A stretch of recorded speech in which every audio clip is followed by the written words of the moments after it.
தொடர்ச்சியா நாங்க வந்து 1 வார காலம் அணைச்சோம் அப்படின்னு சொல்லியிருக்காங்க. 1 வாரத்துல 27 லட்சம் செலவாயிருக்கு. உணவு செலவாயிருக்கு, டீ செலவாயிருக்கு, இல்ல அவங்களுக்கு குளிர்பானம் குடுத்துருக்கோம் அப்படிங்கிறாங்க. இது வந்து உயர்தர குளிர்பானங்கள்.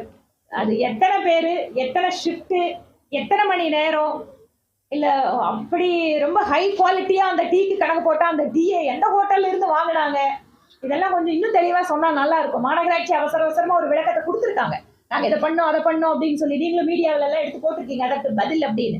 ஆனா என்ன அந்த பதில்லன்னா, அப்படி அந்த காஸ்ட்லியான டீயும், சாப்பாடும் இப்படியெல்லாம் குடுக்குற அளவுக்கு மாநகராட்சிக்கு பெரிய மனசு இருக்கா?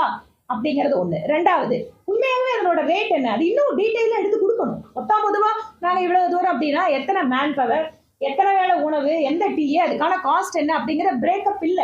அந்த அந்த பதில் அப்படிங்கிறது பொத்தாம் பொதுவான பதிலா இருக்கு. அது திருப்தி இல்ல. மக்களுக்கு ஒரு சந்தேகம் அப்படின்னு வந்திருக்கு. 27 லட்சம் ரூபாய்க்கு டீ குடிச்சாங்க